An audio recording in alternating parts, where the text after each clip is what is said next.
ನಮಸ್ಕಾರ ಪ್ರೀತಿಯ ವೀಕ್ಷಕರಿಗೆಲ್ಲ ಈಶ್ವರಿ ಕುಕಿಂಗ್ ಚಾನಲ್ಗೆ ಆತ್ಮೀಯವಾದ ಸ್ವಾಗತ. ಬೇಸಿಗೆ ಕಾಲ ಅಂತೂ ಶುರುವಾಗಿದೆ. ಈ ಬೇಸಿಗೆಯಲ್ಲಿ ಎಲ್ಲರಿಗೂ ಕಾಡುವಂತಹ ಒಂದು ಸಮಸ್ಯೆ ಏನಪ್ಪ ಅಂದರೆ ದೇಹದ ಉಷ್ಣ. ಹೌದು, ಇವತ್ತಿನ ದಿನ ದೇಹದ ಉಷ್ಣವನ್ನು ಕಡಿಮೆ ಮಾಡುವಂತಹ ಒಂದು ಒಳ್ಳೆಯ ಚಂದದ ಪಾನೀಯ ರೆಸಿಪಿ. ದೇಹದ ಉಷ್ಣ ಅಷ್ಟೇ ಅಲ್ಲದೆ ಸ್ಕಿನ್ಗೂ ಕೂಡ ಒಂದು ರೀತಿಯಾದಂತಹ ಗ್ಲೋ ಬರೋದಕ್ಕೆ ಸಹಾಯ ಮಾಡುತ್ತದೆ ಮತ್ತು ದಣಿದ ದೇಹದ ನಿಶಕ್ತಿಯನ್ನು ಕಡಿಮೆ ಮಾಡಿ ತಕ್ಷಣದ ಒಂದು ಎನರ್ಜಿಯನ್ನು ಕೊಡುವಂತಹ ಎನರ್ಜಿ ಬೂಸ್ಟರ್ ಜ್ಯೂಸ್ ರೆಸಿಪಿ ಹೇಗೆ ಮಾಡೋದಂತ ವಿಡಿಯೋನ ಸ್ಕಿಪ್ ಮಾಡದೆ ನೋಡಿ.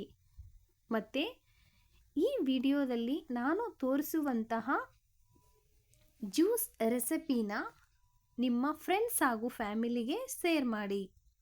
ಇದರಿಂದ ತುಂಬ ಬೆನಿಫಿಟ್ಸ್ ಇದೆ.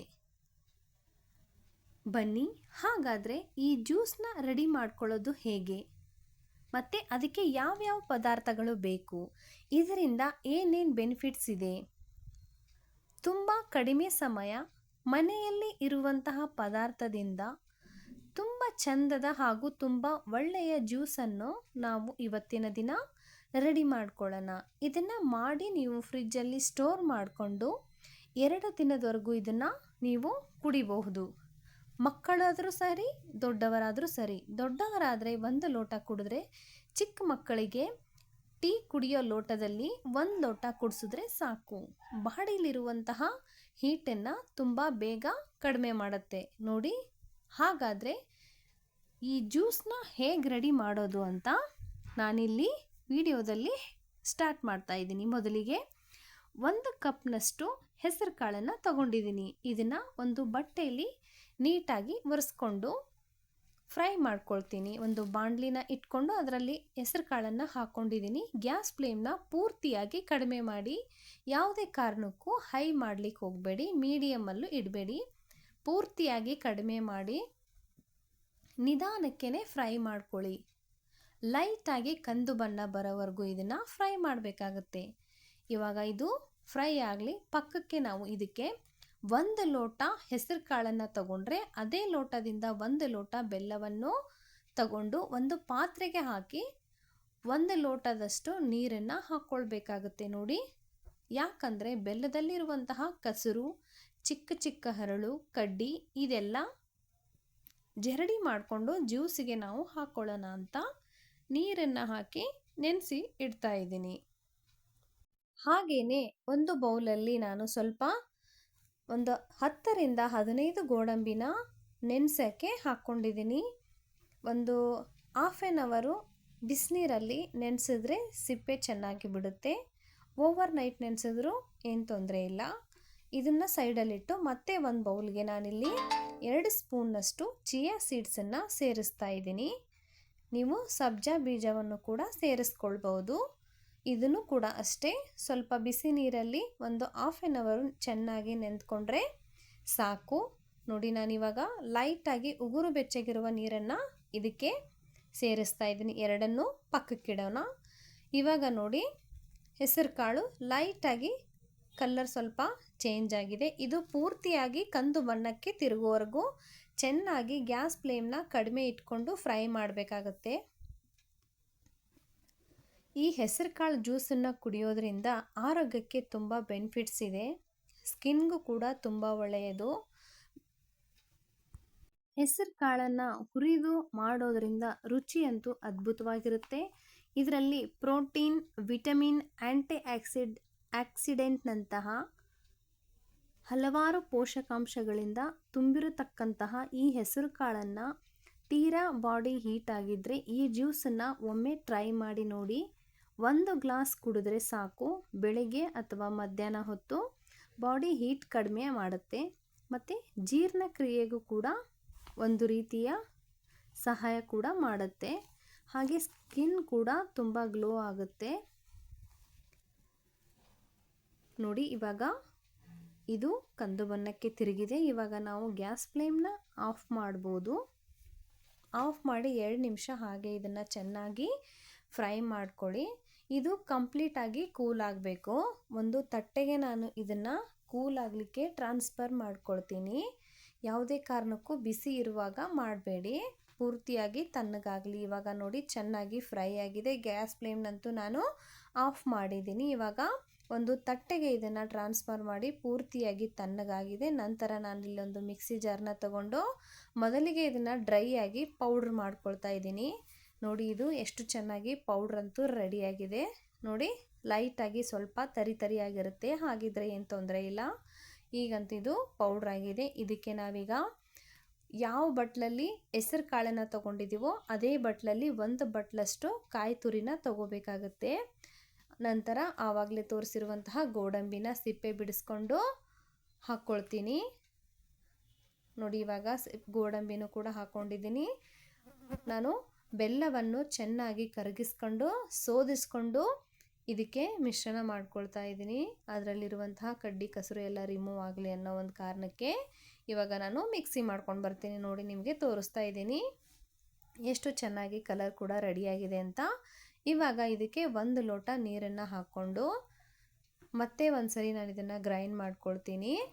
ಗ್ರೈಂಡ್ ಮಾಡ್ಕೊಂಡ ನಂತರ ಒಂದು ಅಗಲವಾದಂತಹ ಬಾಣಲಿನ ತಗೊಂಡು ಅದರ ಮೇಲೆ ಒಂದು ಜರಡಿನ ಇಟ್ಕೊಂಡು ಮಿಕ್ಸಿ ಮಾಡಿರುವಂತಹ ಎಲ್ಲ ಪೇಸ್ಟನ್ನು ಅದರಲ್ಲಿ ನಾನು ಜರಡಿ ಮಾಡ್ಕೊಳ್ತೀನಿ. ಮೇಲೆ ದಪ್ಪ ಇರುತ್ತಲ್ಲ ಅದು ಮತ್ತೆ ಒಂದು ಸರಿ ನಾನಿವಾಗ ಮಿಕ್ಸಿ ಮಾಡ್ಕೊಳ್ತೀನಿ.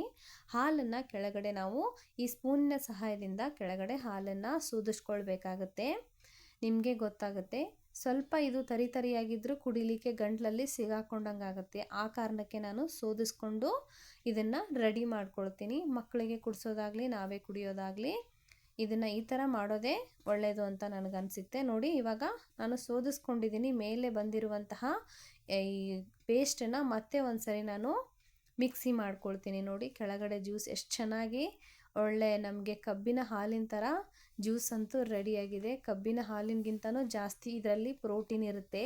ಇದು ರುಚಿಯಲ್ಲಿ ಏನು ಕಡಿಮೆ ಇರಲ್ಲ. ನೋಡಿ ಇವಾಗ ಇದಕ್ಕೆ ನಾನು ಕಾಯಿಸಿ ಆರಿಸಿರುವಂತಹ 1 ಲೋಟ ಹಾಲನ್ನು ತಗೊಂಡಿದ್ದೀನಿ. ಮಿಕ್ಸಿ ಮಾಡಬೇಕಾದ್ರೆ ಸ್ವಲ್ಪನೇ ಹಾಕ್ಕೊಂಡು ನಾನು ಮಿಕ್ಸಿ ಮಾಡಿದ್ದೀನಿ. ಕಂಪ್ಲೀಟಾಗಿ 1 ಬೌಲ್ ಹಾಲನ್ನು ಇದಕ್ಕೆ ನಾನು ಸೇರಿಸ್ಕೊಂಡಿದ್ದೀನಿ. ಇವಾಗ ಮತ್ತೆ ಇದನ್ನು ನಾವು ಇನ್ನೊಂದು ಸರಿ ಇದನ್ನು ಜರಡಿ ಮಾಡಬೇಕಾಗತ್ತೆ. ಇನ್ನೂ ಸ್ವಲ್ಪ ತರಿ ಅಂಶ ಇದ್ದರೆ ಹೋಗಲಿ ಅಂತ. ಇವಾಗ ಇದು ಮಂದ ಆಗಿದೆ, ಇದು ಸ್ವಲ್ಪ ತೆಳುವಾಗಬೇಕು. ಆ ಕಾರಣಕ್ಕೆ ನಾನು ಮತ್ತೆ 1 ಲೋಟದಷ್ಟು ನೀರನ್ನು ಹಾಕ್ಕೊಳ್ತಾ ಇದ್ದೀನಿ. ಇದನ್ನು 1 ಸ್ಪೂನಿನ ಸಹಾಯದಿಂದ ಚೆನ್ನಾಗಿ ಕಲಿಸ್ಕೊಳ್ಬೇಕಾಗತ್ತೆ. ಕಲಿಸ್ಕೊಂಡ ನಂತರ ಇದನ್ನು ನಾವು ಜರಡಿ ಮಾಡ್ಕೊಳ್ತೀವಿ. ನೋಡಿ ಇದು ಇಷ್ಟು ಚೆನ್ನಾಗಿ ರೆಡಿಯಾಗಿದೆ. ಇವಾಗ ಇದನ್ನು ಮತ್ತೆ ನಾನು ಜರಡಿ ಮಾಡ್ಕೊಳ್ತೀನಿ. ಈ ಥರ ಒಂದು 2 ರಿಂದ 3 ಸರಿ ಮಾಡೋದ್ರಿಂದ ಚೆನ್ನಾಗಿ ಪೇಸ್ಟ್ ಅಂತೂ ರೆಡಿ ಆಗುತ್ತೆ. ನೋಡಿ ನಿಮ್ಮ ಕಡೆ ಜರಡಿ ಈ ಥರ ಇಲ್ಲ ಅಂದರೆ ಯಾವ ಜರಡಿ ಇದೆ ಅದರಲ್ಲೇ ಮಾಡ್ಬೋದು. ಪರವಾಗಿಲ್ಲ, ಹಾಗೆ ಇದನ್ನು ಜ್ಯೂಸನ್ನು ಕುಡಿತೀನಿ ಅಂದರೆ ನೀವು ಹಾಗೆ ಜರಡಿ ಮಾಡ್ಕೊಳ್ದೇನೆ ರೆಡಿ ಮಾಡ್ಕೊಳ್ಬೋದು, ಏನು ತೊಂದರೆ ಇಲ್ಲ. ನಮ್ಮ ಮನೆಯಲ್ಲಿ ಮಕ್ಕಳಿದ್ದಾರೆ, ಮಕ್ಕಳು ಕುಡಿತಾರೆ. ಆ ಕಾರಣಕ್ಕೆ ನಾನು ಇದನ್ನು ಜರಡಿ ಮಾಡಿಕೊಂಡೆ ಜ್ಯೂಸನ್ನು ರೆಡಿ ಮಾಡ್ಕೊಳ್ತೀನಿ. ನೋಡಿ ಇವಾಗ ಆವಾಗೆ ಬಂದಷ್ಟು ಜಾಸ್ತಿ ಏನು ಮೇಲ್ಗಡೆ ಇವಾಗ ಪೇಸ್ಟ್ ಬರಲ್ಲ. ಇವಾಗ ಇದನ್ನು ಲಾಸ್ಟು ಮತ್ತೆ ಒಂದು ಸರಿ ನಾನು ಮಿಕ್ಸಿ ಜಾರ್ಗೆ ಇದನ್ನು ಹಾಕ್ಕೊಂಡು ಸ್ವಲ್ಪ ನೀರನ್ನು ಸೇರಿಸಿ ಚೆನ್ನಾಗಿ ಗ್ರೈಂಡ್ ಮಾಡಿಕೊಂಡು ಹಾಗೇ ಸೇರಿಸ್ಕೊಳ್ತೀನಿ. ಮತ್ತೊಂದು ಸರಿ ಇದನ್ನೇನು ನಾನು ಜರಡಿ ಮಾಡಲ್ಲ. ನೋಡಿ ಇವಾಗ ನಾನು ಹಾಗೆ ಹಾಕ್ಕೊಂಡು ಸೇರಿಸಿದ್ದೀನಿ.